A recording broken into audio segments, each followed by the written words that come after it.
emotions. Could I taste them for real? Longing for you, longing for you. Oh, but I can't get back. What can I do? What can I do when your train is gone? I don't wanna go back, back. Don't wanna go back. If you are not with me, hey, do you read me? Go back, back to where we came from. If my hands are empty, hey, do you read me? Go back. I don't wanna go alone. Go back.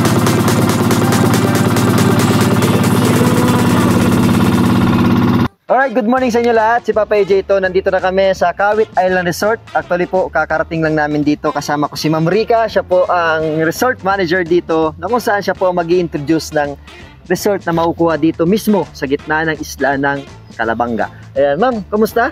Okay naman Kamusta ang po. buhay-buhay bilang isang resort manager? Mahirap po, sir. Pero kaya naman po. Kaya naman. So, pwede Ma'am ipakita ang mga nagagandahan dito, mga cottages, tapos mga bahay na nandito sa resort na to? Okay po, sir. I-discuss ko po. Sige po. Ito po, sir, yung pavilion hall namin. Okay. Ito pong baba. Pag inoccupy nyo po yung taas, pwede nyo pong gamitin itong baba. Yung priority lang po namin dito, sir, is yung nagre-rent lang po sa taas. Meron po tayong family room and meron din tayong studio room. So, Studio room. akyatin po natin yung family room and studio room po. So, akit tayo kasi sigurado magandang kwarto dito sa loob. Ayan. So, how many persons po ang pwedeng perkasya dito sa kwartong ito? Ito, sir, meron po tayong family room. Ito po yung family room namin. Good for 8 person po yun. Generator po yung gamit. Okay. Good for 8 po ito. Meron po siyang 2 bedroom with shower po. With shower. Apa, ito po yan. So, pasensya na po kasi wala ditong source of power. Ang nandito lang po talaga yung generator. So, ino-open lang po nila to pag may nag-occupy ng resort na to. Ano? So, kung makikita nyo, dito po tayo sa loob ng kwarto ng bahay dito sa Island Resort. So, kung makikita nyo, ito po yung CR. With Ganda, shower no? room po With yan. shower room siya. Tapos ito po yung kama po. Kama. So, Full bed po ito. pwede yung 4 mag-asawa po doon dito. Kasya po 4. ito yung 4. Tapos isa pa pong room, sir, dito. sa loob. Good for 4 din po ito. With CR din po. May CR din. Apo. Ito po yung malaking room dito sa namin, island. Island na to. So, pwede ito yung isang pamilya. Pamilya, opo. Ano? So, With may CR CR na din din po. siya. And With then may in split type aircon. Apo. So, Tapos dito may naman, veranda din po siya. may terrace dito. So, pagising ng umaga, tapos maganda yung view makikita nyo dito kasi karagatan. Apo. Ayan, tapos dito ka magkakape. Tapos paggabi naman dito ka magiinom ng Red Doors or Pilsen. Pwede. Pwede, no? Lalo na kung kasama mo lang girlfriend mo, no? Ayun. Sulit. So, malaki siya. Pwede sa Apo. Good for 8 po ito, sir. Maximum of 12. maximum 12. Apo. Ito So, po yung pwedeng isama yung pamilya, veranda pwedeng niya. isama yung Apo. tropa. Apo. So, ito naman yung Veranda. ambience dito sa may sala. Apo. And so, maganda dito pumunta mga hapon na, no? Apo, sir. Actually, yung overnight stay po namin, start po siya ng 5 p.m. 5 p.m. Apo. Yung check-in po. Magkano po siya? 8,500 po, sir. Good for 8 with free breakfast, free use of pool, and two-way boat ride. Okay. So, balikan na siya. Apo. So, hindi lang yan, ma'am. Di ba Apo. meron din tayo mga cottages dito sa baba? Meron po. Meron pa po tayo, sir, dito. Ito pala, yung room na ito, sir, is fully air-conditioned po siya. Okay. Kahit yung veranda niya, yung 2 rooms po niya, is fully air-conditioned po siya. Sabagay kung sakali naman na family siya tapos magtutropa, kadalasan hindi naman talaga ito ma-occupy na masyado. Oo. Kasi nandun sila sa baba. Sa baba. No? Ano po, yung mga gamit nila, for safety po, inaakit lang nila dito. Oo. Ano. Kasi syempre, lalo kung may mga kasama kayong bata, ang gusto niyan, maglangoy lang, nasa dagat lang. Ayaw niyan sa loob ng bahay or sa loob ng kwarto. Gusto nila nasa may tubig sila. Ayan. Dito naman po sa kabila, Ito po yung studio room po, sir. studio room. Papa. Ito po, good for 8 naman po to, sir. 6,500 naman po. So, pwede ba yun magkasabay? Kunyari, ibang family doon, ibang family din dito? Apo, pwede po. siya, Apo. no? Kung ibang family po, sila lang po gusto talaga nila, sa kanila lang po talaga yan. Tama po ako, 8,500 dun sa kabila. Apo, 6,500 dito. 6,500 naman dito sa Apo. studio type. So, dito naman yung... Good for 4 naman terrace dito. nila sir. dito, Apo, no? ito naman. So, dito naman, Yan. Ang karagatan makikita nyo, pero dito makikita nyo yung kalikasan dito. Ayan, tapos wala kayo ibang marinig dito kundi huni ng ibon. At doon naman sa kabila, yung itinuturo ko ay may swimming pool po doon, no? Yun po yung puti ngayon. Standard room po yun, sir. Okay. Sa mga... Nire-rent pa rin po. For couples lang po. For couples lang. And small family sa baba po. Yan, pupunta natin yan. Let's go. So, 6,500 studio type. Sulit na sulit na. Doon naman sa kabila, 8,500 for Good family. Good for family. 12 persons. Yes, Ayan, so, medyo madamihan na. So, baba tayong hagdan. So, buti nga, nandito si Ma'am Rica. Actually po yung pagpunta na nga namin dito, biglaan lang naman. So, talagang hindi naman kami nakapag-book dito, hindi naman kami nakapagbigay ng abiso. May nagsabi lang kayo sa akin, Ma'am, na meron daw ditong resort sa Calabanga na nasa isla. So, sabi ko, hanapin namin. Buti nga nasabi sa amin yung barangay, kaya madali namin hanapin. So, doon naman po sa kabila, kung makikita nyo, meron po ditong, isang pool lang po yan, no? May ano yun, sir, sa adult and kids po. Adult and kids. So, pag na-occupy nyo yung taas, pwede kayo ditong kumain, mag-inuman, tapos pwede po dito maglagay ng video. Okay, meron kayong video. Meron po, sir. Yan, kung gusto nyo po mag-relax dyan, duyan-duyan. Tapos may ilaw-ilaw po yan paggabi. Paggabi. Wala, Ma'am, dito mga acoustic bands. Wala pa po. Wala pa po. So, dito po yung pool nila. So, mag-open kayo by March, no? Opo. Ngayong March po. Yun ang hintayin natin. Actually, open naman kami, sir. Open naman. Pero pwede itong paliguan, Ma'am? Opo. Pero ngayon, sir, ano po yan? Papalitan po. Papalitan siya. So, every how many days pang paglinis yun ng pool?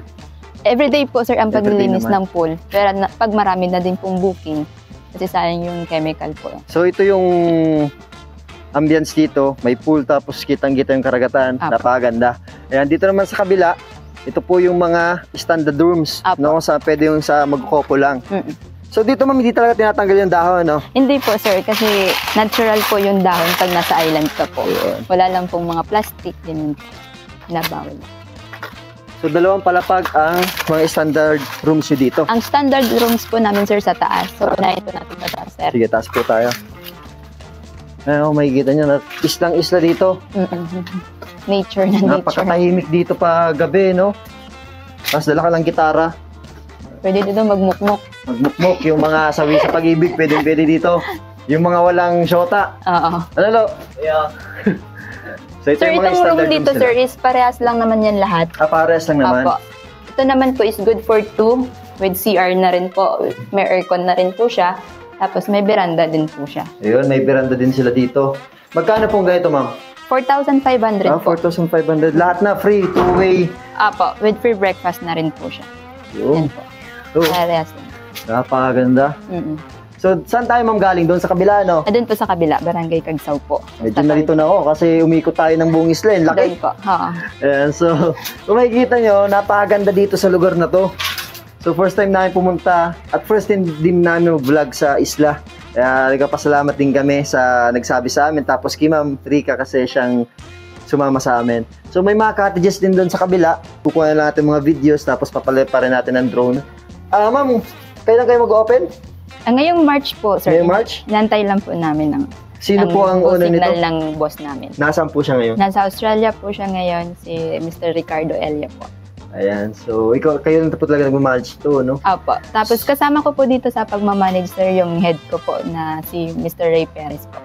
Mr. Ray Perez. So, 4 na rooms dito sa second floor, tapos sa May baba. 2 po na for small family po. Tignan nga natin, Ma'am. Deluxe room naman po yan, sir. So, may split type aircon. May CR. Kayo nang bahala dito kung anong gusto nyo gawin pag magkopo lang kayo. Walang makaka-istorbo sa inyo dito. Huwag lang kayong habulin ng magulang nyo.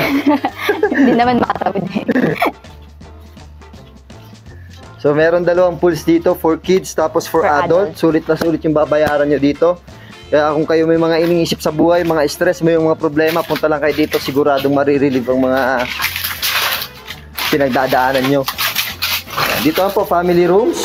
Deluxe room po ito, sir. Deluxe Good room. for 6 po. 6,500 naman. So, deluxe With 2 rooms din may po 2 rooms na po siya. Fully air condition. Ito. Dito sa kabila. Ayan. CR. Bali ito yung renovate pa. Apo. Ito ang under renovation. Apo. Kasi wala pa nga talaga siyang ilaw. Ay, meron din, sir. Meron. Ayan. Sa fast Ito ba? ceiling fan po yan. Mga LED lights na. Apo. Hindi na siya bumbilya. Hindi na. Split type aircon. Ito naman yung CR. Tapos ito naman yung parang sala nila. Sala. Pwede kayo mag-inuman dito. Pero yung aircon po dito sa loob lang ng kwarto. Fully air conditioned po siya, sir. Ito nga din pala. Oh. Fully air Aircon pala conditioned dito. po siya. So, pag sabay-sabay noon, ang lamig dito sa loob, tapos Apo. mag-swimming kayo sa dagat. Alam mo, ang pinakamaganda kasi dito, malapit lang kayo sa dagat. May swimming pool pa kami. May swimming pool pa. Kadalasan sa mga pool, medyo malayo yung resort. Tapos Yung may dagat. distance yung papunta sa may dagat. Oo. Kaya medyo mahirap dito. Tatawid lang kayo dyan, no? Apo. Dagat na yan.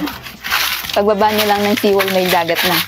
Ayan. So, ano mga amenities din po? Ano po mga packages kasama sa 8,500, 6,500? Sa family room po, sir, is 8,500. Good for 8 po siya with free breakfast and free two-way boat ride and use of pool po. Use of pool. And then, sa foods kasi... Sa foods po namin, meron po kaming menu. Check nyo na lang po sa page po namin, Kawit Island Resort page. Tapos doon nyo po makikita lahat ng details po. Ayan, so reminder lang sa mga pupunta dito, wala po dito tindahan. Kaya kung Apo. pupunta po kayo dito, dapat full package na kayo dito. Nakapack up na lahat ng gamit nyo, Yes. nakapack up lahat ng foods nyo, drinks nyo. Kasi hindi siya pwedeng in case of nagutom kami, wala kami dalang pagkain. Paano ba, ma'am? Paano ang sistema niyan?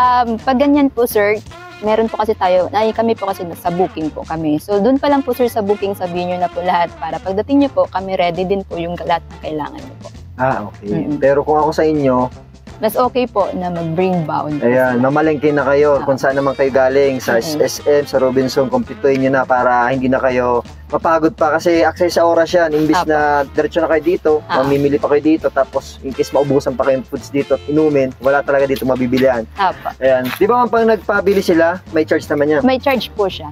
Magkano Pero po hanggang 5 p.m. lang po siya. Hanggang Pag gabi 5 na po, p.m. syempre, iniingatan natin yung safety ng bangkero natin kasi gabi po, madilim. So, may charge po siya hanggang 5 p.m. lang Hanggang naman 5 po. p.m. In case po ma'am na gustong lumibot ng mga turista dito, yung namamalagi dito sa resort na to, gustong lumibot sa buong isla gaya ng ginawa natin kanina. Okay po. Meron ba siya? Hindi po, sir. Actually, sir, sa inyo, ano po yun, inikot ko na po kayo kasi nandito naman na po kayo. Pag meron po kaming guest, may charge po siya, sir, na 1,000 po ang ikot po siya. Okay. Pero sulit naman 1,000 nyo kasi napakalaki ng isla ito. Makikita na maiikot po nyo. lahat ng Ayan. buong island. Makikita na. Tapos sama yung pang anak nyo kasi may enjoy yung pools dito. Apo. Ayan, so dito yung matatagpuan sa bayan ng Calabanga, Camarines Sur, sa barangay Tagsaw po. Kagsaw. Ito po masakop ng barangay Ito po, si Bubu. Cebubu. Ayan. Pwede kayo pumunta dito, pwede kayo magpabook sa page nila, Kawit Island Resort, isama niyo yung pamilya nyo. Simula alas 5 po ang overnight stay dito, two-way boat na po siya. Ibig sabihin, so ihatid kayo dito at susundin kayo dito pabalik. Ayan. Tapos yun, dala kayong foods, kumpletuhin nyo na para hindi kayo mamroblema dito. Tapos pag nandito na kayo, mag-enjoy na kayo dito kasama pamilya nyo. Once again, si Ma'am Rica, siya po resort manager dito. In case po na may mga queries kayo, pwede po yung tumawag sa number na 0907-406-2880. tapos sa Facebook page naman nila is Kawit Island Resort. Hanapin nyo lang po and then doon lang kayo magtanong. Meron din nakalagay doon mga prices. Ano ma'am? Apo. Lahat tapos po mga cottages. Apo. Ayan. So, thank you very much po Ma'am Rica. And then sa owner po nito na hindi rin yata alam na mag-vlog kami dito. Ayan, so biglaan. So sana makabay kami agad dito. Kasama ko ng pamilya ko. So paalam na kami si Papa AJ to. Peace out.